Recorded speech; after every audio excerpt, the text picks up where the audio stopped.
again, we want to thank our sponsors. Without you, we would not be here having these discussions. I am Julia Patrick, CEO of the American Nonprofit Academy, joined by the nonprofit nerd herself, Jarrett Ransom, CEO of the Raven Group. Good morning to you, Jarrett, after all that.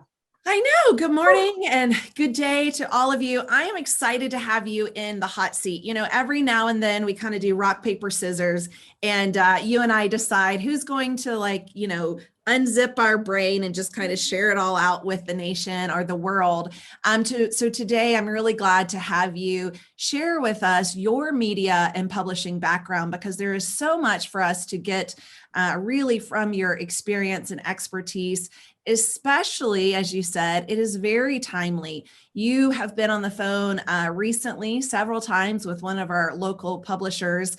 And as we continue to navigate forward, there are so many opportunities, events, galas, fundraising, so much happening that knowing how to reconnect with the media during this recovery phase is very critical for us to know and for us to be prepared for. So today you are sharing with us, Julia, some of these high-level pro tips. So this is going to be a very action-packed episode. And so make sure you have your pen and paper. I actually have two pens. I'm not sure why, because I can't do that. I can't write at the same time.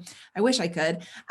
But yes, get your pen and paper out, because Julia, I'm excited for you to share with us what this looks like. So let's move into this tip number one. And what does it mean to be a good and reliable interview subject?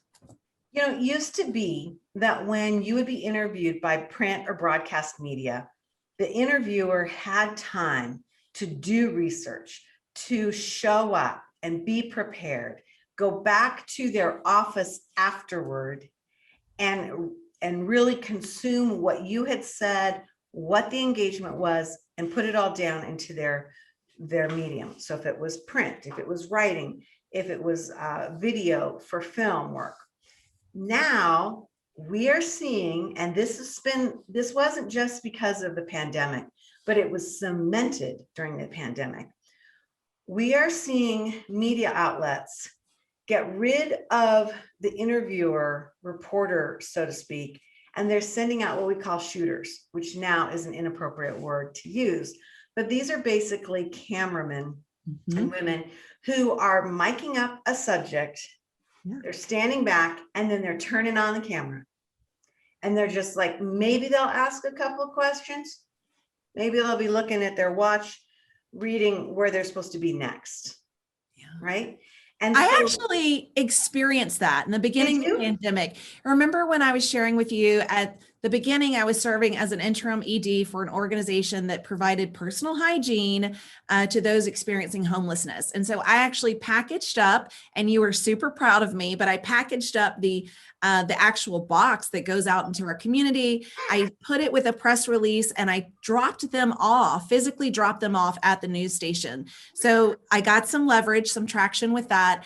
This same thing happened. One gentleman came, the cameraman, he came, he mic'd me up. He stood a couple of feet away, right? He told me kind of what he was looking for. And there was no reporter walking me through this. No. And it's really disarming, because if you are expecting the human engagement, I mean, you're nervous to begin with. Yes. You want to say the right thing. It's really hard. And you have to remember, and this is one of those things, it's so difficult to even conceive of this. In media, especially broadcast, we use the term package. A package is if you will, a segment. Most segments at best are going to be 90 seconds. So you've got to try and communicate everything that you want to say into 90 seconds that's going to be edited down.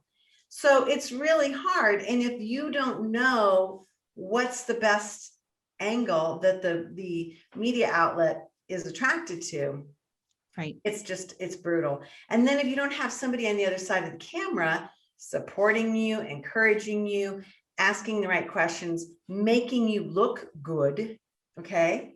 I mean, literally saying, you know what? Your zipper's unzipped. Honest to God. I mean, things like that. for women, it's that button in the blouse, right? Where it Yes. comes a little bit more open, or there's a collar turned the wrong way, or a funny piece of hair or something. Or you need a little bit darker lipstick so that we can see your mouth move. I mean, it's fascinating stuff like this. Your cameramen are not going to do that because they're on to the next thing. And so you want to be a good and reliable subject. And the reason why this is so important, Jarrett, is that as the labor pool changes in media, you're looking at reporters who 1 minute are covering a semi truck that had an accident carrying a full load of onions to, a CEO involved in a scandal, a financial scandal, Sure. to your nonprofit, to a car wash, right? All in the span of 1 day. And so you're not getting talent that comes to you prepared, which is okay. That means you need to be prepared and understand what it is that they're going to need so that they can be more successful. And that is from the newsroom to any print publishing. It's just the reality with where we're going. And one of the things I did in this number one tip, and I know we're just getting started, so maybe it's more applicable later, is I made sure that where they were coming to meet me, which was actually in the office where we packed these products, it was tidy. It had signage, right? Like everything was out and about so that the backdrop, if you will, really represented the organization and the mission-driven goals in which, we were seeking.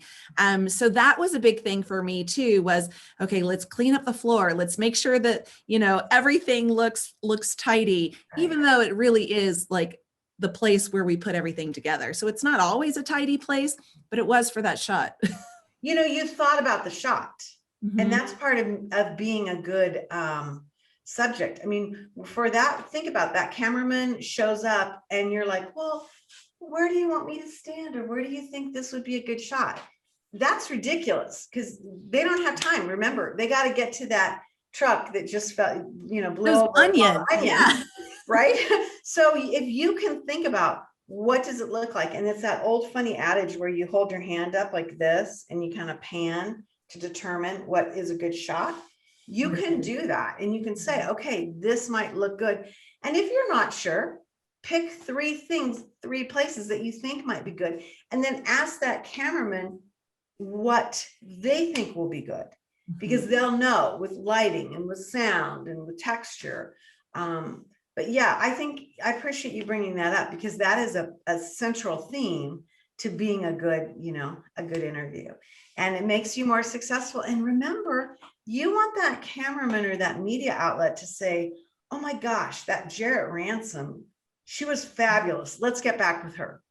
Well, it makes their job easier. Yeah, and it makes them look like a hero. So, and so part and parcel to that, and this might be a little bit more challenging for some people, but that's the concept of BRoll.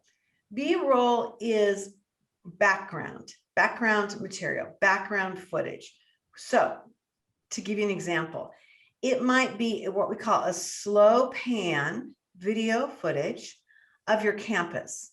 It might be a slow pan of people that you're serving. And you have to be careful about that because you never want to show the faces of children or minors. You want to be sensitive to photo releases. That's a whole nother topic. But this does not have sound. It does not have music. It is just something, if you think about, that could be rolling in the background, and the reporter or you as a subject could talk over. Now, you might be like, well, wait a minute, that's just for broadcast. That's not the case. Most every single print media outlet has a web presence, and they are wanting this type of B-roll to accompany their print pieces. Now, I have a question. Curveball question for you, Julia. You ready for this? I'm going to bunt. Oh, you're going to bunt. You're going to bunt it out of the park, I'm sure. No. When you pan, is there a certain direction you should go? It should be slow, what we call a slow and steady pan. That is, generally left to right, because that's oftentimes, the natural movement, but it shouldn't it shouldn't be like real jumpy. It should be like a steady, slow piece. That's not the main part of the story. It just supports the story, right? Sure. So if you're trying to communicate, let's say you run, like our guest yesterday, you run a shelter. A slow pan might be people visiting the shelter or playing with a puppy, right? Or things of that nature. And generally, we're talking about a 30-second snippet. Mm-hmm. And so that's a long time, because remember, we talked about in the very beginning, some of these packages might only be 90 seconds long. Right. B-roll. I'm so glad you said that. So I will share with everyone, and I think you know this, Julia, but my undergrad is mass communication and journalism. So I was taught left to right. But when I see things on social media and it's right to left, it really does some things with my brain. I'm like, no, let's go left to right when we pan. So as we're talking about this, I just wanted to share one of my biggest pet peeves is when there is a pan from right to left. It just seems like, we started it at the end of the book and now you're going to the front. Yeah, it's really funny, Jarrett, because, in Eastern cultures, when they do media B-roll, they go the other direction. Sure. Because, they're reading a different direction. Yes. But for us, with our brains, we do go left to right. Left to right. It's kind of one of those things. It's a weird thing. I think that a lot of people would see it and go, it doesn't seem right, but they wouldn't be able to articulate why. Right. But yeah, left to right is always much preferred. Well, thank you. I'm glad to know that that's still kind of the way. It is standard. Some of the B-roll materials, Julia, I'm assuming if we've had events in the past that were recorded, galas, anything that we might have done for those, short videos that we shared at gala, events, these are some B-roll materials that we could still call upon. Is that correct? Absolutely. And even still photography that's produced in a JPEG format or PNG, but JPEG is better for broadcast and for printing. It needs to be a higher resolution or a TIFF file. So this is like, let's say you had a gala and you had a retired rock star that came and, was honored, or you had the governor, or you had a high profile mayor or something like that. And you've got a picture of them speaking to your crowd at the podium. Those types of still shots can be put into this B-roll. But this is the thing, you need to have these pieces of collateral or materials in the appropriate format that an editor or news producer can easily access, right? So tell us again, what the TIFF, the JPEG, our PNG, but TIFF and JPEG are going to put you up at a higher resolution. Okay. So for the most part, but you don't want to send a PDF, you don't want to send a Word file, you don't want to send some wackadoo file. You want it to be very consistent, and you generally want it to be a horizontal shot. So just like you talked about the left to right panning, the framework, think of, like, I always tell folks, think of a 3x5 card. Yes. How is it going to fit on a 3x5 card?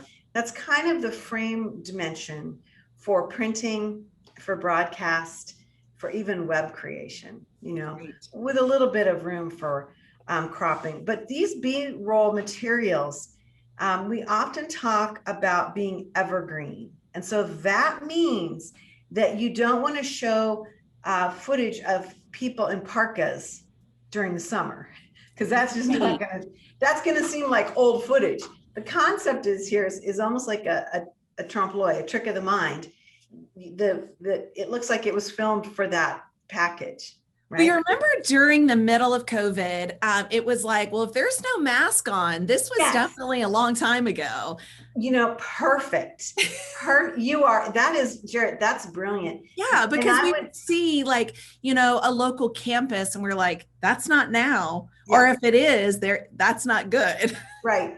And I appreciate you saying that, because now I was just working with a client who had a bunch of images, and they were of their volunteers, and they were all masked up. And we're producing a document that's really going to have a 2-year shelf life. And I said, yeah, that works now. But as you come out of recovery, that's going to look like an old story. That's right. Because it wasn't COVID related. And That's so, right. yeah, I'm thrilled that you brought that up. That's super. Yeah, Well, sure. and I remember some media stations would say at the bottom, in small print, this was produced prior to Yeah, COVID-19, if it was a no mask kind of a yeah, shot. yeah. But now as we're moving into recovery, CDC guidelines, all of that is changing. And I think, again, just to be cognizant and mindful of that as we move forward in our media, you know, outreach and what that might look like. I agree. Okay, let's talk about tip 3. Have stats and data ready for your reporters. Okay, I'm a big believer in the 8 to 10 rule. That means 8 to 10 data points. And that could be everything from our organization was founded by so-and-so in the year such and such. We serve so many people. I think about, the I'm stat. writing down, by the way. Yeah, please do. 1 in 4 women will be impacted by domestic violence during the course of her life in the United States of America. 40% of all American children go to bed hungry, whatever those stats are. And that gets the reporter out of having to do research. I will have clients or I will have people that will say, yeah, Julia, that's just allowing them to be lazy. And I always say, no, that's allowing them to be accurate, because you don't want to do all this work, get everybody excited about being on, the 6 o'clock newscast or a national like PBS piece, and then have the wrong data points expressed by the reporter. Well, here's my thing. Who cares if that's them being lazy? Or, I mean, for me, it's like, why is that even the perception? Because we want to drive our story, right? We want to help tell our story.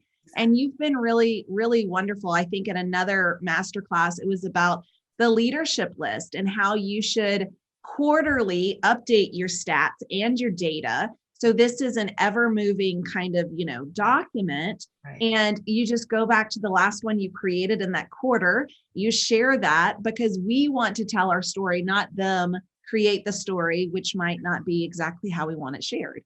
Exactly. You want to control it. You want to make it easier for everyone. And also, what's powerful to communicate. So I was working with a group last night that does women's empowerment in education in Africa. Fascinating group. It's always tenuous to work with them because we are these, we're a day off in our time zones. They don't have reliable power, let alone internet service. And one of the things is that, they have these amazing data points about how little money makes such a huge impact. And they were like, that's important. And I'm like, you're telling me that for $2,609, you can educate a woman through, a high school, what we would consider a high school period? That's incredible. That changes the trajectory of lives. But they didn't see that as a value, And so what you have to do is understand what's going to make good news, what's going to be a good story. And those data points and stats help your mission. So think about it. If you're talking about your nonprofit and you're like, well, reporter, Ms. Reporter, believe it or not, all it takes is $2,000 and a little change for us to educate somebody for 4 years in a high school, setting. You could have people watching that being, oh my gosh, I'm going to fund 3 scholarships or 10 scholarships. You don't know, but unless you can communicate those points, it's tough. I have actually had that happen with a client where they are based in Costa Rica, and it was a medical doctor, medical profession, and the annual salary was $12,000 for this medical person, right? Which then made a huge impact in the community, not only the organization that they served, but beyond into the greater community. And they got their story out, and literally $12,000 donation came in. So telling the story, letting us all know like how much a dollar makes the impact, I think is really important. So you said 8 to 10 data points. So really having those stats and that data. And I'm thinking when it comes back to that leadership list, you also were saying quarterly, you really want to update all of your data and stats. So Yeah. that kind of best practice to me, I know I've been sitting next to you for all 300 plus episodes. So that's coming up to me in my mind, but I hope for our viewers as well. There's so much amazing information in our previous episodes, and it all relates as to how we continue to navigate and move forward in the landscape of our recovery. It does. And Jared, this is not a one-time piece of a pursuit. This should always be on your website. This should always be something that you can recite, your board members can recite, your team can recite. These should be very basic facts that you can roll off, because that helps everybody tell the story, right? Absolutely. And so it should be a habit anyway. And you know how I feel about doing something never for once. It's like not for one purpose. Yes. You never just make one dinner. You always, you always take parts of it for the next meal. I am such an old lady that I just said that. Well, okay. I'm looking at our clock and I know we've got 2 more tips to go. We got to go fast. About the FAQs or questions that we might need to have ready for the reporter. So remember, in the very first tip, you're going to have maybe a cameraman that shows up. Think about this. What if you had 5 questions or 5 FAQs, frequently asked questions, and you said, hey, you know what? I know this might be presumptuous or you might not care, but we get asked these questions all the time. Folks, a lot of times are interested in this, and you hand them, you just saved the day. Because then the cameraman can go, well, tell us, Miss Ransom, how many people do you serve in an average afternoon or whatever? And it just makes everybody's life really easy. They might not use it because they might be curious, so they might have done their homework, but just remember that onion truck, right? That onion truck. Plus, we're the one driving the story. We're the one telling our mission-driven focus and purpose. And I love that. Yeah, and it's easy to do. And look at this guy on the slide. He's trying to get the shot. He's trying to get the sound right, the lighting right. He's trying to help you look good so that when he goes back to the studio or the station, he can put it together. He doesn't have time to figure out scintillating questions for you, right? Absolutely. So that's a great tip. Now, this 5th one is one that you said, this is the biggest tip of all. So we're saving it for last, and I want to make sure that we have plenty of time, but promote your coverage. What does that look like? Because isn't that what the media is doing for us? It used to be, but this is the dirty little secret. A lot of times when assignment editors are the ones that send out the reporters for journalism, from print to broadcast. The other ones deciding the show flow, the news flow, the broadcast flow, even the magazine or newspaper layout. They're going to look to see how connected you are on your social media. And the reason why is there's so much competition. They want their subjects, and they're going to be more attracted to their subjects when they see that you have promoted their work. So for example, you get filmed for something and you're told, okay, you're going to be on the 6 o'clock news. That organization, it's like, holy moly, we're going to be on the 6 o'clock news and we're going to be interviewed by the lead anchor or whomever. Right. That is the type of thing that media loves to see because it helps amplify their story, right?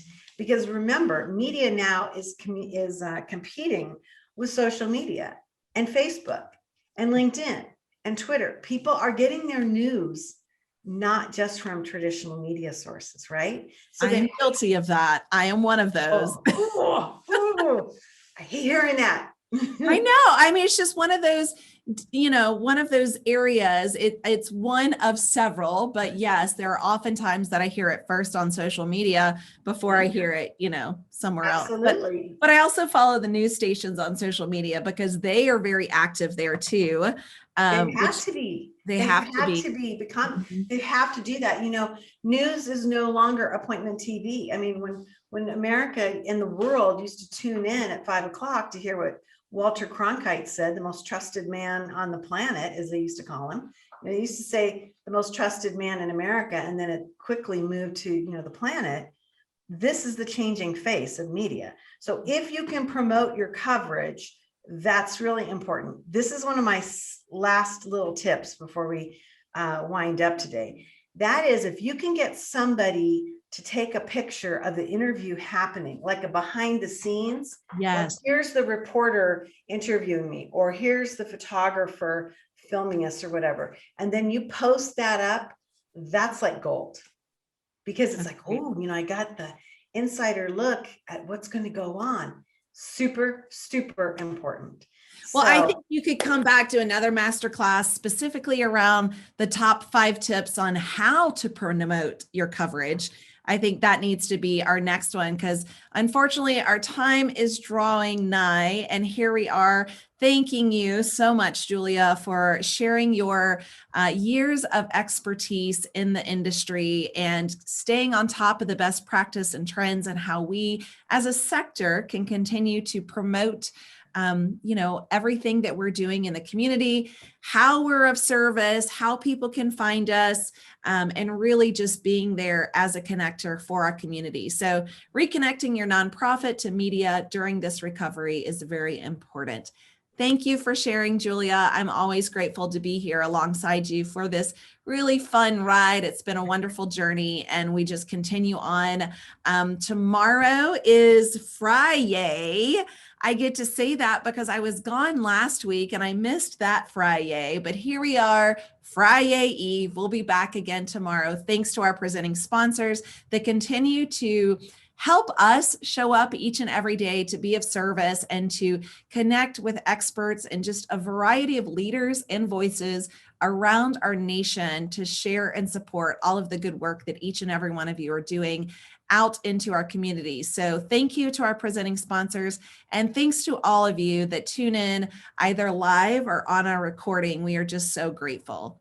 Well, thank you, Jarrett. That's so true. And we also want to also mention that we've launched a second show, like, what were we thinking? But Fundraising Events TV, it's broadcast on Tuesdays and Thursdays, and a lot of fun, just dedicated to the actual events. And that is ramping up. That season is ramping up. So perfect timing, as maybe you're looking at an event coming up in the fall. You want to tune in certainly to Fundraising Events and hear more about this. Yeah, it's a lot of fun. We always say, from golf to galas, if they're being held in ballrooms or barns, definitely check it out. It's a lot of fun. Jason Champion is an amazing co-host of mine. He's a lot of fun. He's been on our show, and so I think you'll like it, and I think you'll learn a lot. Whew. Well, thanks, Julia. I loved having you on the hot seat. It's always fun. I know I enjoy being on it. I hope you enjoy being on the hot seat so that we can share. And again, I keep repeating myself, but being of service to each other and to our community and to all of you joining us. So thank you, thank you, thank you again. Join us tomorrow for those ask and answers. It's interesting, the questions that we are receiving as we move into recovery. And until then, stay well so you can do well.